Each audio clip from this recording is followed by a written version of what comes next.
Dublin is not what you think. Every year, millions of Irish-descended people come here to better understand their roots. And Temple Bar and Guinness Storehouse, they're fun, but this place is so much more than this. My name is John Francis O'Sullivan, and 20 years ago, after studying in this country, I decided to get myself one of these, an Irish passport. And then I moved here to live in the place that I loved so much. Today, I want to present to you with a re-examination of Dublin. From its ancient Viking heritage to a modern museum redefining the way that we can understand these people, Dublin has a lot to love. Let's check it out. Just like the rest of Ireland, Dublin celebrates Gaelic culture. If you've ever listened to trad music, or you've ever worn an Irish sweater, or you've heard the Irish language, well, you've experienced Gaelic culture. But unlike the rest of Ireland, Dublin shares its heritage with another distinct culture, Vikings. Just a few minutes ago, we found the remains of a human body that's been chucked into the river. This would be Viking era, probably 9th to 10th century in date. The excavation has doubled the known size of the first Viking settlement. Over 1,000 years ago, Vikings from Scandinavia picked Dublin as the place to build a city. Nowadays, Dublinia is a place to learn about this, and it all came about because Dublin City Council wanted to build some new offices. It was right here that Dublin City Council bought up 4 acres of land to build new offices. But soon after beginning construction, they found artifacts, Viking artifacts, and ultimately discovered what would become the largest Viking site ever found outside of Scandinavia. The idea of getting rid of these for city council offices was galling to archaeologists and historians alike. And so they staged protests, sit-ins, and legal challenges. And we are marching for the construction of civic offices to be constructed elsewhere.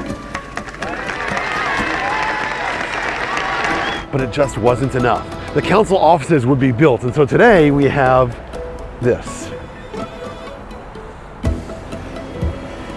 The museum tells the story of Viking and medieval Dublin, and also how we discovered that story, and that's what we're trying to do. We're trying to show you what Dublin would have looked like, 1,000 years ago, 500 years ago. That's the idea of Dublinia. These are the locations of where the city walls of Dublin used to be. When they started digging these foundations, they started finding the remains of Viking Dublin. They found the remains of over 200 Viking houses. History doesn't happen in a bottle. Every discovery is informed by what happened just before it. And so what happened just before the discovery of this Viking site? Irish independence.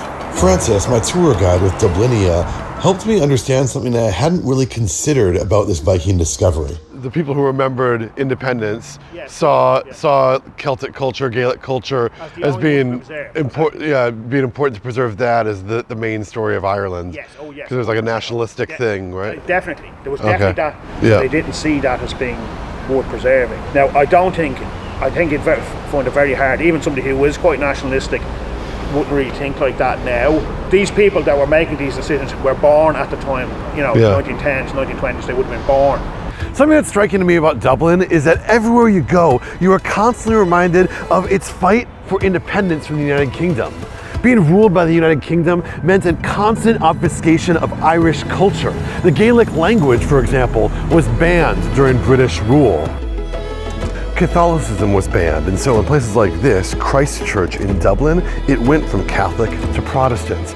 Gaelic games went away, and so after Irish independence was ultimately won, the preservation of Gaelic culture, it became more than a little important. You can see this reflected today in modern Irish society, with schools requiring Irish language classes, with trad music being played at every pub, and with Gaelic football having an 80,000 seat stadium. That's where the NFL game is going to be played. It's easy to understand that the idea of owing part of their culture to Scandinavians was more than a little uncomfortable for some. This museum, Dublinia, is right there, and it happens to be just next door to that ancient Viking site down the road. It's part of a movement here in Dublin to recontextualize and re-examine Irish, Gaelic, and Viking history. And today, there's a wholesale embrace of Viking culture. The Roman word for Ireland was Hibernia, and so Hiberno-Norse culture captures the confluence of these two cultures coming together. Everywhere you look in Dublin, there are museums interpreting the past. And one of those museums is on this ship over here. It's called the Jeanie Johnston, and it's a recreation of a 19th century famine ship. In 1901, an obituary appears in the Minneapolis Star Tribune for Nicholas Johnston Riley, a Minnesotan who had come to America on this ship. In fact, he was born on this ship, hence the name Johnston, named after the Jeanie Johnston. But that wasn't the only name that commemorated his birth. His mother wanted to thank all the people who helped the birth happen below deck, and so his full name was, and I quote, Nicholas Richard James Thomas William John Gabriel Carls Michael John Alexander Trevor A. Archibald Cornelius Hugh Arthur Edward Johnston Riley. That obituary is part of the guided tour that you get to learn about, and everyone gets to learn about when they come on this ship. And then he would later move to Minneapolis, setting up his own bar, which is the one you can see in the photograph there. So what really stands out, I think, is the way he is standing. There was a real pride, achievement, a satisfaction, a great success story for an Irish immigrant in the Americas. This is an example of one of the stories that you can find out all about at the Irish Family Research Center. Sean, is it? Yes, hi. Hi, Kaylee, lovely to meet you. Lovely to meet you. Welcome to the Irish Family History Centre. How are you Thank you feeling so today? Excited. This is the record, this is the ship record of your family arriving into America. Located directly underneath the Irish Family History Center is this, EPIC. It stands for Every Person is Connected, and it's a museum of Irish emigration. Hi, John, Holly. how are you? Welcome to EPIC, the Irish Emigration Museum. Thank you so much for having me. So we explore what it means to be Irish through the people who left Ireland. So 10 million people have left the island of Ireland, and 70 million people worldwide claim Irish heritage. And they have gone on to become poets and storytellers and rock stars and scientists. It's a really compelling story, and as you'll see in the museum. How do you make a museum about people who aren't here anymore? Well, you make it a digital first multimedia space like this that really has to be seen to be believed. One of the reasons that EPIC was created was to challenge the stereotypes about the Irish, because there are stereotypes perpetuated about Ireland internationally, and so here at EPIC we really challenge those. Yeah, I saw one of your advertising campaigns. Yes. Dear Aaron, where it's a man in a pub writing to his love. And I've played that night over in my head more times than the Finnegans fought the O'Malleys. Sad Irish music is playing in the background, and it feels like you're about to watch a classic Irish epic, and then it kind of has a record scratch moment where the actor is like, what is this shite? And it's not Patrick's Day every day in Ireland. This is not us.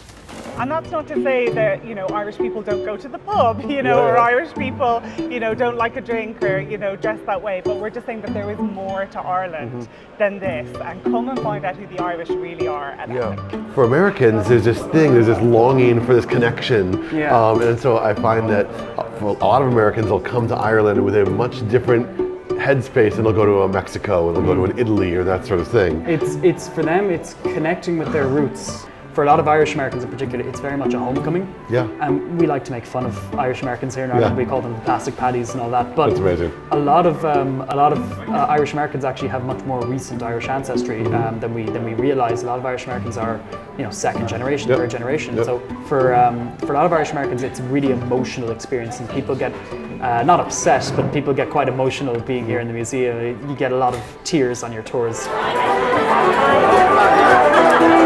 Dublin's always been a bit of an enigma to me, right? It's a city that is big by Irish standards, but small by European. It's a place that's Irish, but it's also really multicultural. A place that's in Europe, but also far from it. For people here living in Ireland, the Americans coming over and the Irish descended people from around the world can start to become a bit of an eye roller. But that's changed with all these museums I've been able to see on this trip. I've been trying to figure out how to explain what this city is all about, and the thing that I've started to realize is that the one constant about Dublin is that it is always changing. Yet at the same time, it's always staying the same. Hey, what's the biggest misconception Americans have about Ireland? Bring me some more moss. Maybe we should leave him alone.